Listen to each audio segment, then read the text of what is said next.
دوستانو سلامونه او نیکې هیلې. نن موږ تاسې په دې درس کې کلر وایو. کلر په معنا خو موږ تاسو پوهیږو. کلر څخه مطلب دی رنګونه.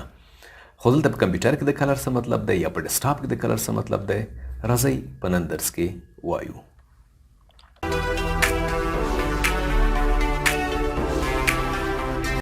کله چې ملګرو موږ تاسې په ډیسکټاپ باندې ښه کلیک وکړو، دلته پرسنلایز ته راشو. په پرسنلایز کې موږ تاسې کلرز لرو. کلرز ویل کېږي رنګونو ته. ځینې رنګونه دي زموږ او ستاسې په کمپیوټر کې چې موږ تاسې دپاره اساسي رول لري. لکه دلته وګورئ choose your color، خپل رنګ مو انتخاب کړئ. automatically pick an accent color from my background.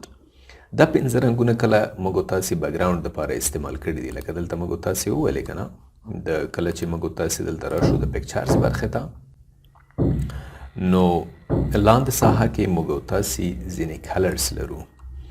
د هغې کلرونو څخه لاندې موږ تاسې د بیکګراونډ ویډیو تاسو وګورئ تېر درس کې، هغې کې موجود دي یا سالډ کلرز هم موږ تاسې دا استعمال کړي دي.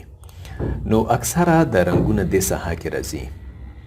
تاسو وګورئ دې ته تاسو فکر کړی وي که نه، دغه رنګونه وګوره د بلو غوندې رنګ لري. دا وګورئ ولې بلو رنګ لري، یا دغه رنګ بلو دی، یا دا چک باکس چې موږ استعمال کړی دا بلو دی. ولې بلو دی؟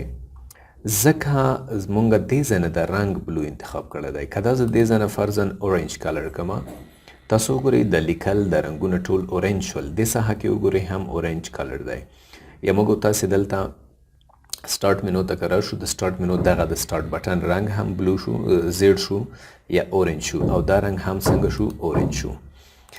ملګرو کله کله موږ تاسې اکثره ډسیبلیټیز لرو.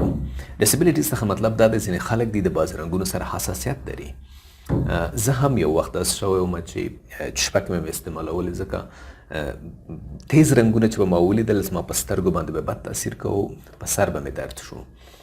خو وروسته هغه ستونزه الحمدلله حل شو. نو اکثره خلک د بعض رنګونو سره حساسیت لري. لکه فرضاً دوی نه غواړي دلته د زیړ رنګ وویني، دوی د شین رنګ ځان دپاره استعمالوي. نو وګورئ دا رنګونه ټول ګرین کلر ته واوښتل، شنه رنګونه شول. یا فرضاً موږ تاسې دلته راځمه ټاسک منیجر زه خلاصومه، دا د ټاسک منیجر دا رنګ وګورئ دا هم تغییر شوی دی، د ټایټل رنګ. دا ټول رنګونه دي چې موږ تاسې د دې ځای نه دا څنګه کولی شو؟ تغییرولی شو.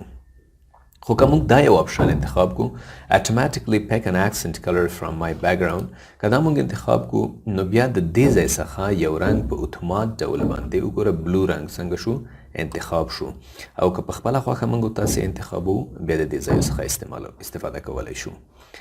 transparency effects که موږ آف کړو نو زموږ ستاسې په رنګونو کې به یو څه کمرنګوالی راځي. که چیرې موږ transparency effects آن کړو زموږ ستاسې رنګونو کې به ښکلا راځي.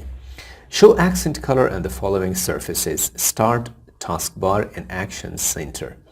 ګورئ که زه اوس د دې ځای نه فرضاً دا رنګ انتخاب کړمه، تاسو وګورئ همدغه شین رنګ تاثیر زموږ او ستاسې په ټاسکبار باندې هم ښکاره شو، په سټارټ مینو باندې هم ښکاره شو، او اکشن سنټر کې به هم ښکاریږي.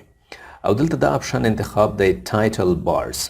که چیرې زه راشم وګوره دا د ټاسک منیجر ټایټل بار دی.